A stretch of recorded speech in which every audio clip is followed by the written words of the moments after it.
皆さんこんにちは。いろはに縫製です。この度、海外工場とかに出張が全くコロナのせいで行けれなくなったため、メーカーさんとか商社さんの方から海外にぜひ参考になる動画を撮ってくれとご依頼があったので、どうせ動画を撮るのならみんなが見て、ミシンってこういう風なメカニズムなんだ、こういう風に調整すればいいんだっていうのが参考になればいいと思って一般にアップしておりますので、皆さんぜひ見てください。それじゃあミシンの秘密、皆さん結構ミシンで糸調子よく悩まれるテーマだと思うんですが、下糸とか上糸のこのお皿のネジですね、こちらは皆さんよく調整するんだけど、実はこれが肝だよっていうところが本当は存在します。今回海外行ってやっぱり同じテーマで皆さん悩んでられるので、一番その秘密というか一番ツボというか肝になる部分を説明していきたいと思います。何気なく皆さんネジとか、それからこの下糸ですね、下糸調整しますけど、実は一番ミシンの縫い目をミシンの縫い目を作っているのはこのちっちゃいバネなんです。動きますね、皆さん。縫う時にずーっと動いてるんですけど、じゃあこのバネがどういう役割をしているかというのをちょっと順を置いて説明していきたいと思います。下糸の方は実はこれ下糸ってずーっと出てくるだけなんです。大した仕事はしていません。皆さん下糸調整は絶対必要です。私の調整、ちなみに今試しでこのぐらいで調整していますが、実はこれベストの状態ではありません。テトロン紙の場合はもう少しスッと落ちるぐらいがだいたい平均的なベストになります。もうちょいかな、ちょっと硬いかな。このぐらいでいいでしょう。スーッと軽く落ちるぐらい、このぐらいが平均、ベストではないですが比較的平均的な目調子です。でこうセットするわけなんですが、糸を手繰っていくときに今下糸を上に上げましたが、皆さんこれ手で引っ張ってほしいんです。手で引っ張ってずーっと糸って軽くきますよね。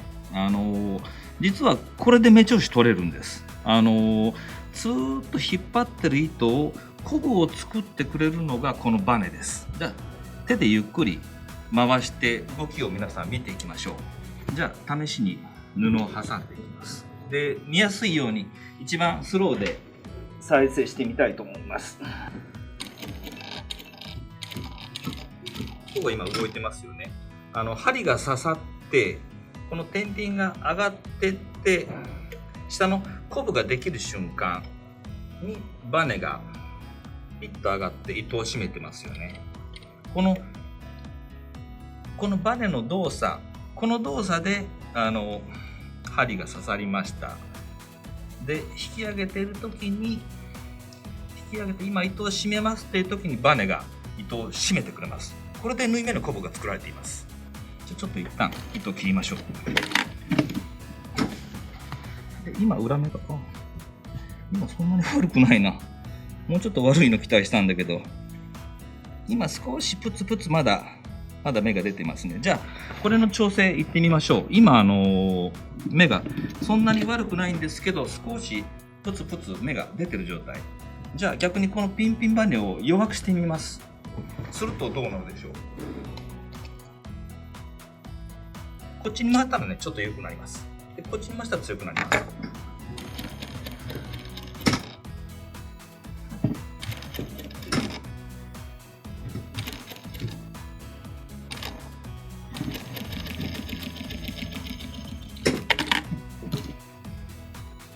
今目がかなり遊んでる状態です。今若干いい状態から弱くしたら糸が動くようになりました。で下糸は本当に皆さん見ての通りこのスカスカの状態、このスカスカの状態で糸調子ってできるんです。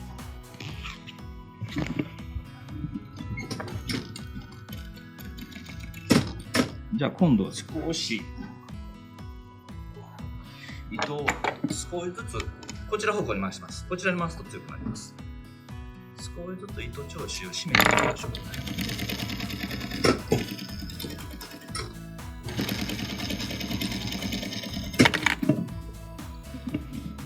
まだ表にコブは出てないけど、まだ裏弱いですね。もうちょっと締めましょう。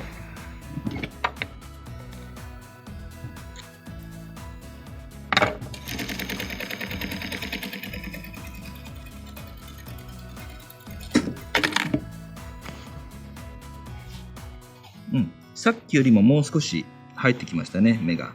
でもまだ少し表に裏目にプツプツ出てますので、まだ弱いです。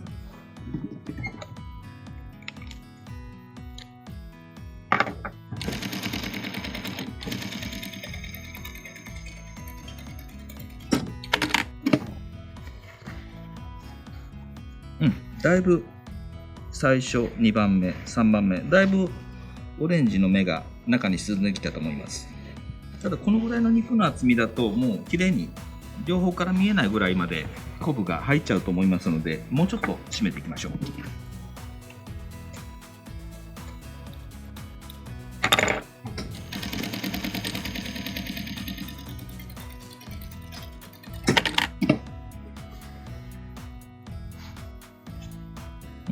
ほぼほぼいい目調子出てますね。こんな感じです。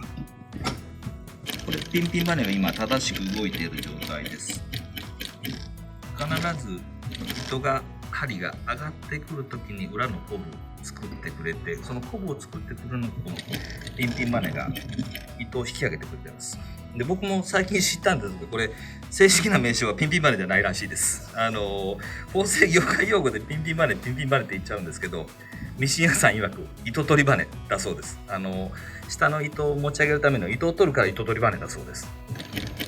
縫製業界あるあるなんですけど、正式はミシン屋さん曰くには糸取りバネだそうです。今調子よく動いてますね。私の先生に教えてもらった下糸のその強さというか下糸の調整の理屈なんですが、今かなり見ていただいた通りかなり緩くしてます。で緩くしてるんですけど、皆さんこの中にボビンを回す抵抗になるスプリングがあります。このスプリングのおかげで実はこのボビンケースがボビンの釜の中に入った時に少しだけボビンケースより浮いてますよね。このスプリング、これがボビンの中の釜と仮定したら押し付けられてバネの力でボビンが空転防止になるようになってます。これによって適度なテンションがボビンにかけられるようになってます。だからかなり緩くしていただいて、縫う時には上糸の力のみで下糸を持ち上げる。ただもし先ほどその前に試し縫いした分なんですが、こんな感じですごく下糸が遊んでいる場合、これは下糸を締めてください。最低限下糸は遊ばない程度に締めていただいて、下糸のイメージがこのくらいですね。このくらいまで普通の目調子が出るぐらいまでは必ず下糸は締めてください。でそれ以上の目調子は上糸のこれで取っていきます。で100としたら糸に上と下の糸のトータルのテンションでかかるものは下糸が20、上が80、もう28そばではないんですけど80、20ぐらいがだいたい力と思ってください。でその80の内訳も実はやはりこのお皿が20ぐらいです。でスプリングが50から60になります。5割のもうほぼほぼこのスプリングの力によって下糸を引き上げてもらいます。で上糸のこのお皿の力はこの上糸のずっと縫っていく時のこの置いていく強さです。だからもしパッカリングするっていう場合はやっぱり上糸のこのお皿の力が強すぎて引っ張られたものが戻ってきてでビリビリビリっとなっちゃうので必ずピンピンバネの力でコブを作ってもらって極力お皿は緩めてもらう。ただ緩めすぎるとピンピンバネ効かなくなっちゃいます。抵抗がなくなるので、抵抗がなくなったらもうピンピンバネ動きません。だから最低限このピンピンバネが動くまではお皿を締めていってください。このぐらいが最低限適当なお皿の締め方です。そこからはピンピンバネで糸調子を取ってもらえば皆さんが普段縫われている布で一番最適な糸調子が取れると思います。ともう一個私たちが参考にするのはこの針です。今引っ張ったら糸がスッと出てきて、針が少し曲がって出てきてます。このくらいが糸調子の適当なテンションで、じゃあ仮にこれ今度は締めていきますね。皆さん糸調子が取れないで締めた場合には針こんなに曲がっちゃいます。で糸もやっぱだいぶ出にくくなってきます。だから私たちは針の曲がり具合もこのお皿の糸調子の強さの参考にしています。これまたもう一遍適切な厚み強さに戻してみましょう。このくらいですね。このくらいにしたらスッと糸もくるし、ピンピン上司のバネも効いてます。この糸調子を取るときに下糸をまずゆっくりに、テンションがあまりかからない状態に決めていただいて、その次はこのお皿の締め具合、お皿が軽くピンピンバネが動く程度まで締めていきます。でその次にピンピンバネを調整していけば布に対するベストな目調子が出していけれます。質問なんですけど、いろいろこういうミシン関連の動画を見させてもらってると、上糸と下糸のあれが100でいうと、だいたい50、50っていうのがね、大体、例えば縫製の学校なんかでも習うと思うんですけれども、今説明されてるのが28の8対2で説明されてるじゃないですか。それの違いをちょっと簡単に説明してもらってもいいですか。ざっくりのイメージなんですけど、僕もミシンのこの糸調子の取り方を取るまでは、なんで下糸こんなに緩くてちゃんと縫えてるのとかいろいろ疑問はあったんですが、やはりミシン屋さんに教えてもらいながらとか、いろいろ海外とか、自分も実際量産で違う布着たら全くこのスプリングとかを変えていって布の厚みでも違いますし、もしくは下手をすると糸が例えば今これ多分キングの、フジックスというメーカーのキングっていう糸使ってるんですが、キングから例えばこのエースクラムさん、もしくはダイヤフェザーとか糸メーカーもいろいろあります。だから極端にすると糸によってもまたこのスプリングの少しテンション変わってくる場合もあるし、諸条件でかなり条件は変わってきますが、あくまでも私の先ほどご説明した内容は、こういう一般的な、これワーキングのパンツの布なんですが、一般的な中圧を2枚縫う場合、にはだいたい下糸は2割ぐらいでいいでしょう。上がだいたい 80%、それが好みによってとか、もしくはデニムを縫う時、デニムはまたこういう布と違って全く別物です。デニムの場合は逆にパッカリングを作ります。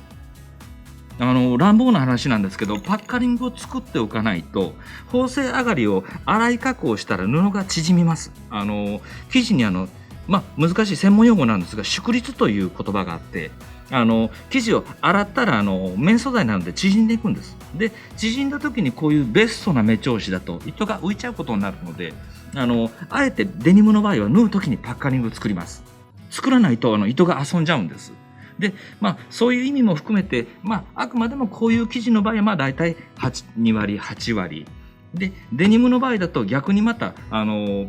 上糸下糸ともに締めていきますので、28がまた変わってきます。デニムの場合はおそらく64まではいかないけど、70、30よりも若干全体がバランスが変わってくる場合もありますので、それは皆さんが縫う素材によって、これがベストっていうところがありますので、あくまでもこれは一番基本的な2枚こういう布を縫う時の基準になりますので、だから裏地とか、こういう厚み、もしくは学生メーカーさんの学生服とか、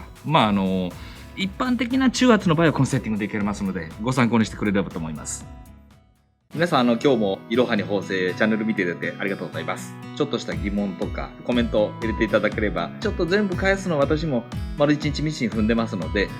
できないとは思いますが、多い質問からアンサー版の動画とかトラブルシューティングの次々アップしていきたいと思いますので、今後もぜひ皆さんチャンネル登録と私のチャンネルを見てください。今日は視聴ありがとうございました。